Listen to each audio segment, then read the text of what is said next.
Hello everyone, welcome back to my YouTube channel. So in this series we will going to discuss about the PYQs held at MSc Entrance HAU Chaudhary Charan Singh Universities. So in this set we have 200 questions that is divided into 4 parts, 50 questions each. So our first question is marginal product utility where production and input is equal to. So here the answer is A. In which relation an increase or a decrease in a production of one affect the another? So it's a negative relationship. Answer is a competitive. Other three are positive, shows positive relationship.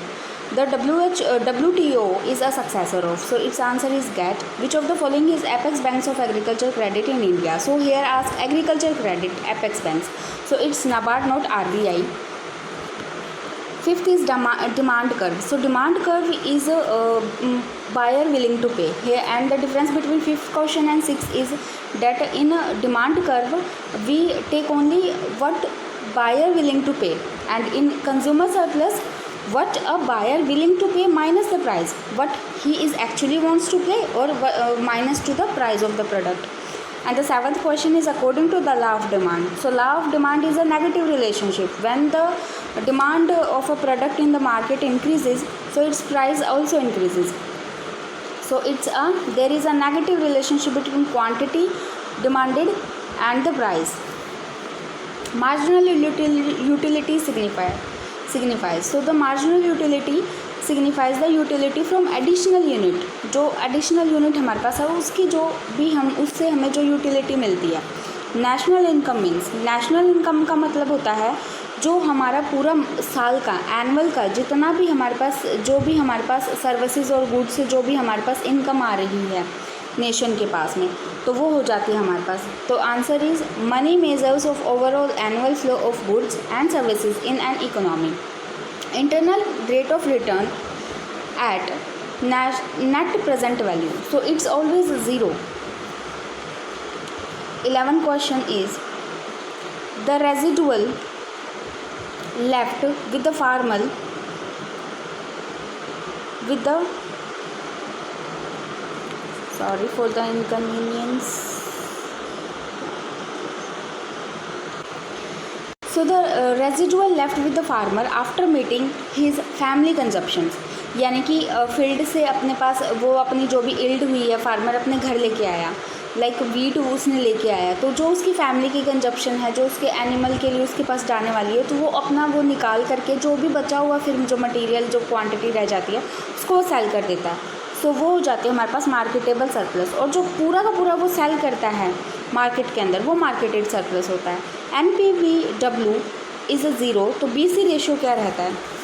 BC ratio जो है वो equal to 1 रहेगा. A market characterised bye, ये market जिसके अंदर बहुत सारे sellers होते हैं, बायर्स होते हैं, एंड होमोजेनस प्रोडक्ट, सिर्फ एक ही प्रोडक्ट के लिए और उसके बहुत सारे सेलर्स होते हैं, बायर्स होते हैं, तो उस चीज़ को हम क्या बोलेंगे? तो उस चीज़ को हम बोलेंगे परफेक्ट मार्केट. परफेक्ट मार्केट की कैरेक्टरिस्टिक्स ही होती है कि उसके अंदर बहुत सारे क्या होता है, नंबर ऑफ सेलर्स और बायर्स होने चाहिए. Demand for good which are needed for further productions, वो गुड्स जिनकी बाद में फर्दर के लिए मिलता है, तो वो होता है हमारे पास डिराइव्ड डिमांड. जैसे कि हमारे पास ब्रेड है तो बटर की हमारे पास ऑलरेडी उसके साथ साथ डिमांड बढ़ेगी ही बढ़ेगी. तो ये चीज़ें क्या होती है जो फर्दर प्रोडक्शन के एक के साथ एक चीज़ें आती हैं. जैसे कि हमने कार बाय करे तो उसका पेट्रोल का जो हमारे पास गुड्स हैं जो उसकी डिमांड रहेगी वो डिराइव्ड डिमांड है उसके साथ ही आती है. Which one of the following is not a measure to reduce the risk. Reduce risk करने का मेज़र नहीं है. तो यहाँ पे क्या हो जाएगा? डाइवर्सिफिकेशन में तो हम रिड्यूस कर सकते हैं, लाइक हमने वीट लगा दिया, मेज़ लगा दिया, और कुछ हमारे वेदर फिनोमिनाज की वजह से हमारी मेज़ की क्रॉप जो होगी वो फेल हो गई, तो हमारे पास यहाँ पे रिड्यूस रिस्क हो गया ना कि हमारे पास वीट तो बचा है एटलीस्ट. तो डाइवर्सिफिकेशन से तो हम रिड्यूस कर सकते हैं रिस्क को. तो वैसे ये सही है, बट क्वेश्चन के अकॉर्डिंग में ये गलत है. कॉन्ट्रैक्ट सेल से भी नहीं. कॉन्ट्रैक्ट सेल्स में क्या होता है कि हम कॉन्ट्रैक्ट ले लेते हैं और फिर जो हमारा जितना भी प्रोडक्शन होता है इरिस्पेक्टिव कि कितना होना चाहिए, कितना का दिया था, तो वो उससे नहीं होता. हैजिंग भी एक यहाँ पे टर्म होती है जिससे कि हम अपनी रिस्क को कम कर सकते हैं. बट मोनोकल्चर, यहाँ पे क्वेश्चन के अकॉर्डिंग में मोनोकल्चर आएगा क्योंकि ये जो होता है वो रिस्क को रिड्यूस नहीं करता. लाइक हमने वही मान लो हमने सिर्फ मेज़ उगाई है और हमारे पास बहुत ज़्यादा बारिश हो गई या बहुत ज़्यादा सूखा पड़ गया, तो हमें पता है मेज़ की जो क्रॉप होती है वो दोनों ही चीज़ों के लिए बहुत ज़्यादा सेंसिटिव होती है। तो इसीलिए यहाँ पे मोनोकल्चर, तो यहाँ पे पूरी की पूरी फसल जो होगी वो ख़राब हो जाएगी। तो रिस्क तो बहुत ज़्यादा हो गया, मिनिमाइज तो रिस्क हुआ नहीं, तो monoculture is the right answer है। So question number 16.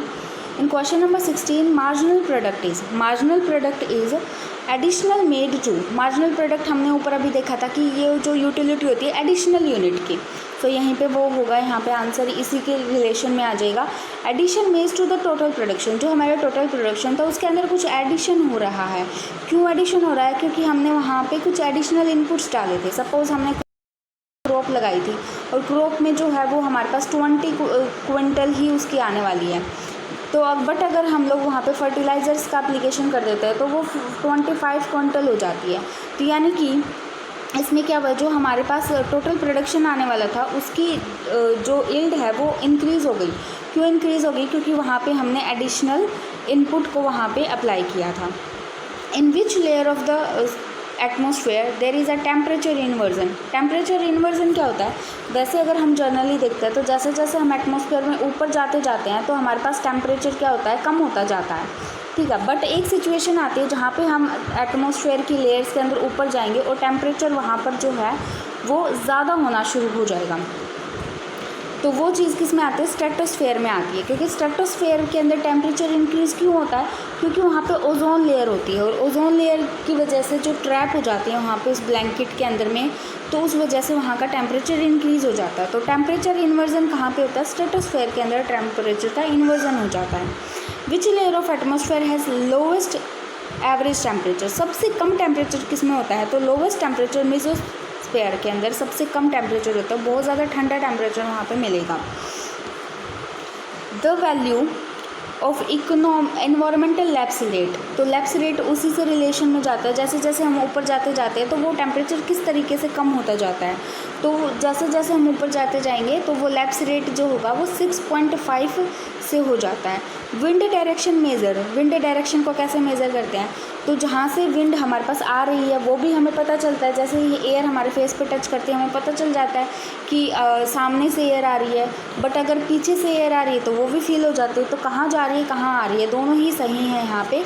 It touches the face, where it comes from और where it touches the form, तो यहाँ पे ए और सी बोथ करेक्ट हो जाएगा।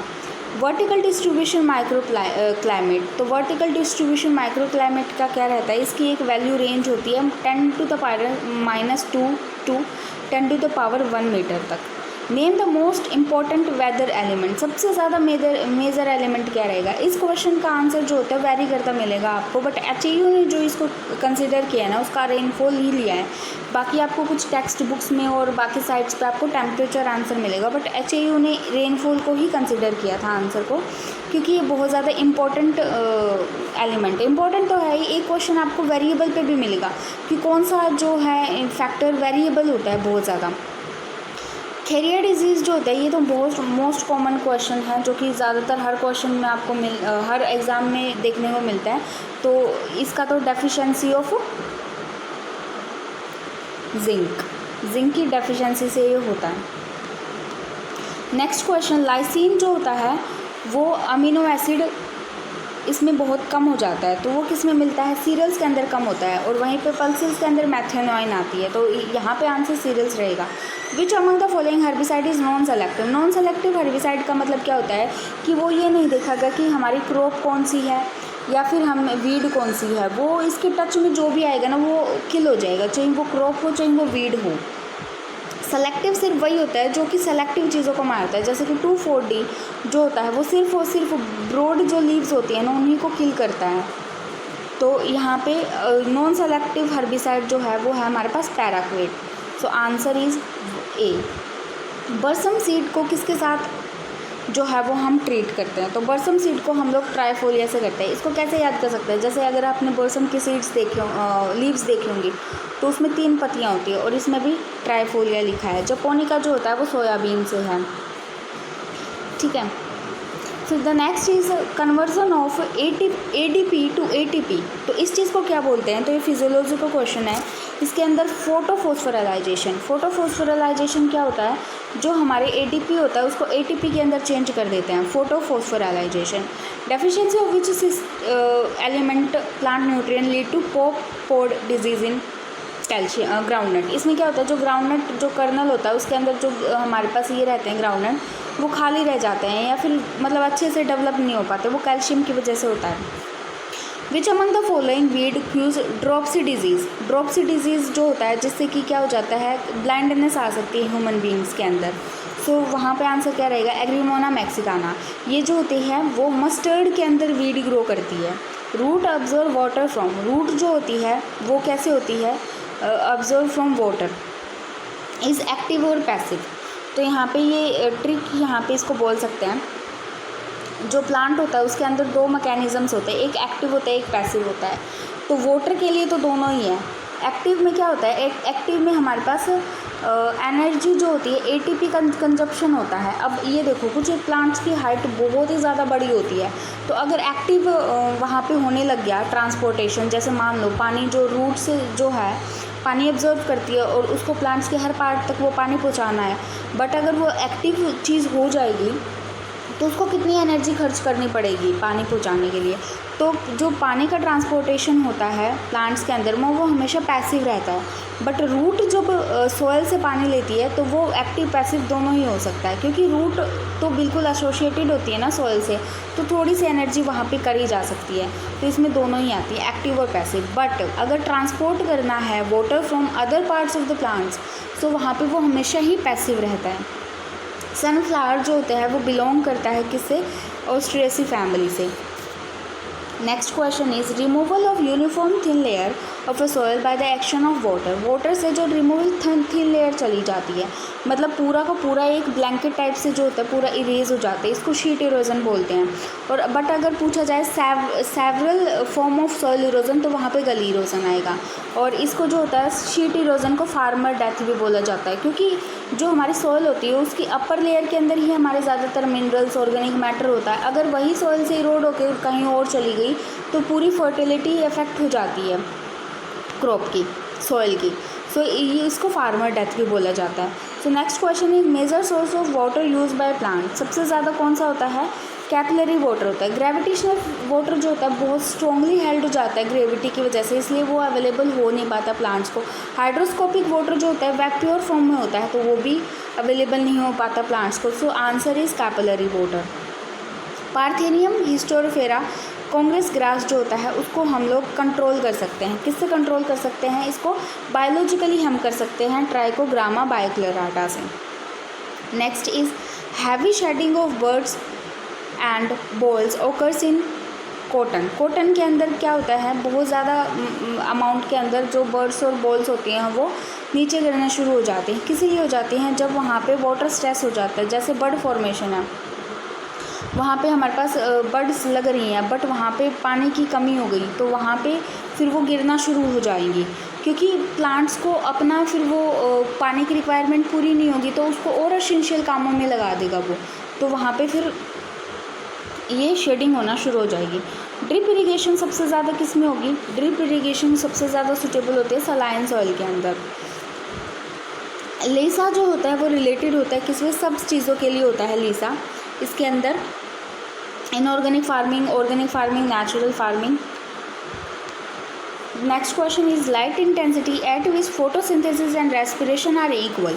तो दोनों चीज़ें इक्वल हो जाती है, वो वहाँ होता है light compensation point. So answer A is right. Which type of मेज is mainly grown in India. India के अंदर कौन सी ग्रो होती है, फ्लिंट कॉर्न होती है, और इसका कई बार बोटेनिकल नेम से भी आपको पूछा जा सकता है, इंड्यूरेटा इसका आएगा। कैनोला जो होता है मस्टर्ड का एक प्लांट होता है जिसके अंदर जीरो ब्रेसिकेसी जो होता है ना, इसके अंदर एक टॉक्सिन कंपाउंड मिलता है, तो उस चीज़ को बिल्कुल कम कर दिया जाता है कैनोलाज के अंदर में। Next question is 1 hectare centimetre is equal to 10⁵ litre of water. 42 questions, ये भी बहुत ज़्यादा पेट क्वेश्चन बन गया है कि स्ट्रेस कंडीशंस के अंदर प्रोलाइन जो होता है वो अमीनो एसिड एक्यूमुलेट हो जाता है प्लांट्स के अंदर। स्टेम नेडुलेशन सस्वीनिया एक्यूलाटा है।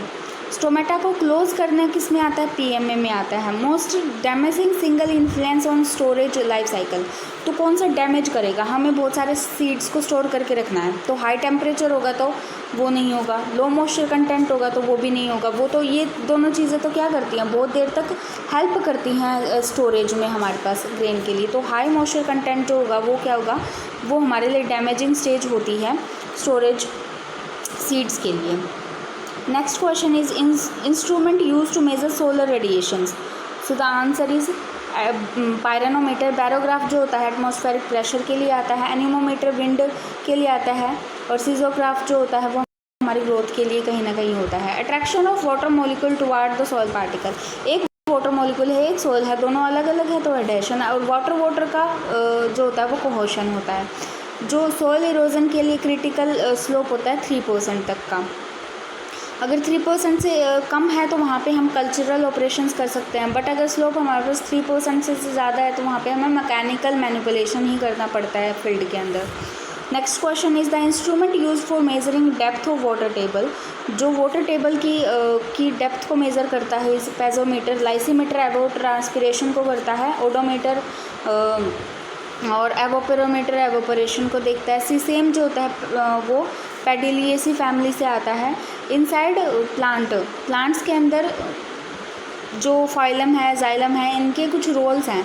तो जो वाटर का मूवमेंट होता है वो जाइलम से होता है। फ्लोएम से फूड और जो मिनरल्स होते हैं उनका ट्रांसपोर्टेशन होता है। सो नेक्स्ट जो आगे के 50 क्वेश्चंस हैं उनको हम नेक्स्ट सीरीज़ के अंदर कंप्लीट करेंगे। Thank you so much.